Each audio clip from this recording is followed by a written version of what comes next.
The question on the screen you're seeing is one I've used many times in ethical classes that I've taught over the years, especially, of course, when I was teaching environmental ethics, and that was the crux of the issue. It raises a very difficult question, but it requires context to answer in any meaningful way.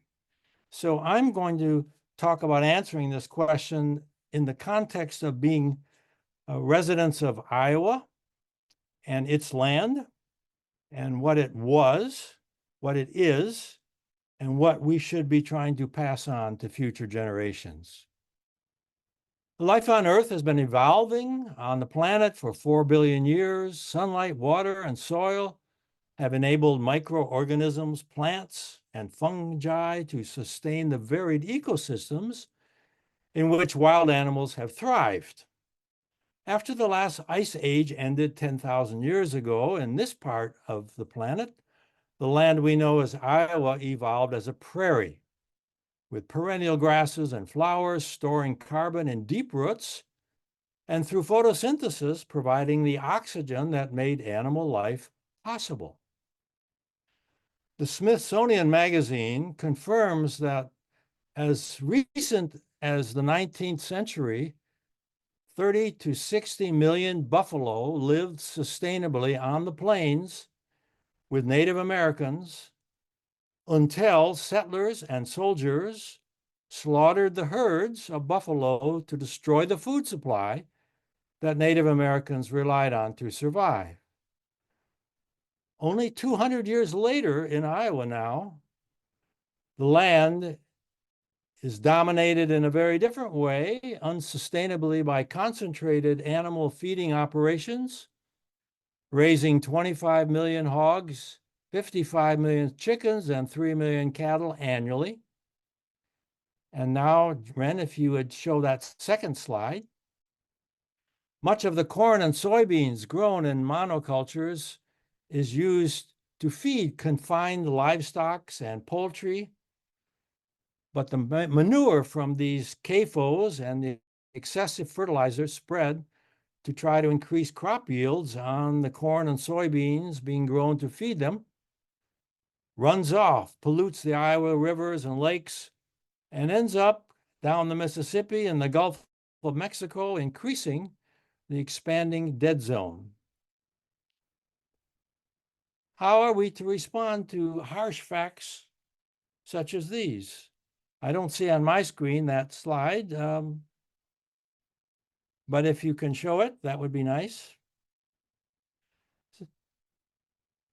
We think now in this context that we are, yes, there it is. In this slide, we see the incredible fact, only a result of the last 20 years, really, of the concentration of hogs in Iowa. And with this many hogs, the ratio of human manure and hogs is unbelievably high. And this is our environment, and this is a polluting environment in a whole variety of ways for everyone and all animals and creatures living in this environment in Iowa. So what is our duty to future generations of plants and animals, as well as humans, in Iowa?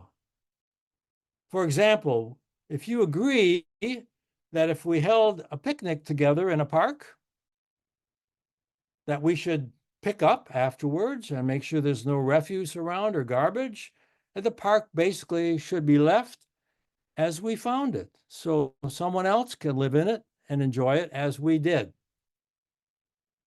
Well, can that be applied to our lives in Iowa?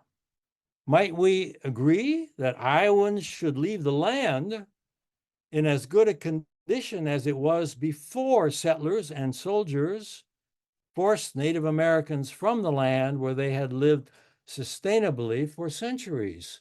In other words, can we leave the land as a sustainable environment for future generations?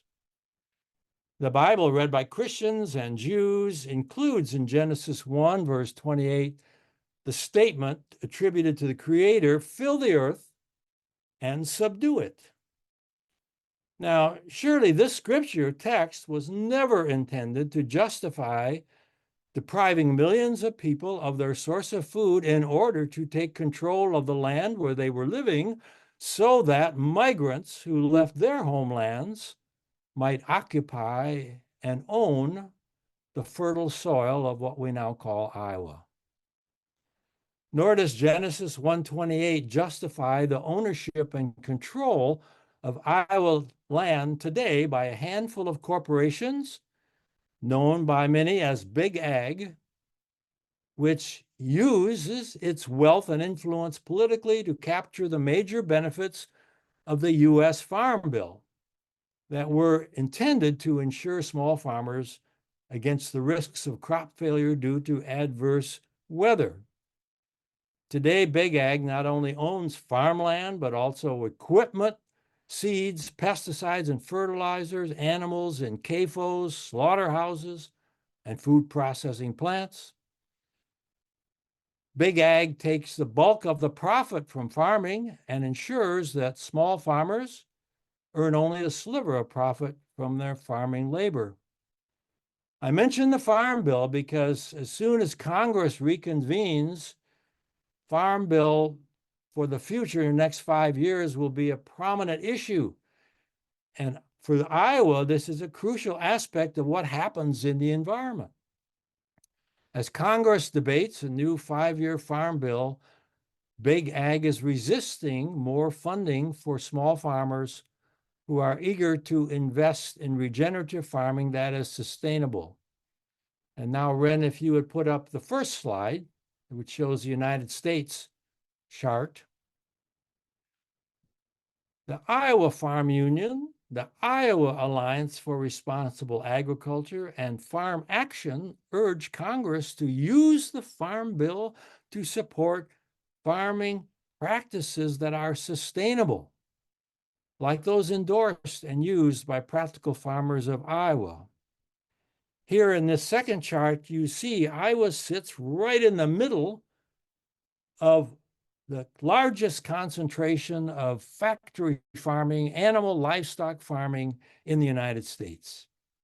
And that affects the land in every way and our health at all levels of life in the land. What might motivate us to face this fact and to try to do something practical and creative about it? I'm sure that not only this chart or simply facts about it will be sufficient to motivate us. Something has to touch the heart. Something has to help us feel that the land deserves our care in a way that allows the ecosystems to flourish, all of the life together, and not simply the profit projections of the most wealthy owners of the agricultural system. I suggest that we have to embrace the ecosystems of the earth where we are, and that's in Iowa, as an awesome gift of grace. And yes, I use the word grace. It is a gift that is undeserved, and that is what the English word grace means. Will we accept the challenge of acting on behalf of this gift and telling elected representatives that we support Iowa's small farmers? Will we support farm policies that regenerate soil fertility to protect the trillions of lives in the soil that make it fertile, as well as the insects, birds, and other animals that enable ecosystems to thrive? Will we ensure biodiverse life in Iowa that is necessary to sustain small farms and humane farming? For I suggest that unless we at least embrace these goals and find practical steps to take to support our Iowa farmers who want to live this life of sustainability, if we do not do that, then we will not be passing on the land to the next generation for their benefit. Thank you.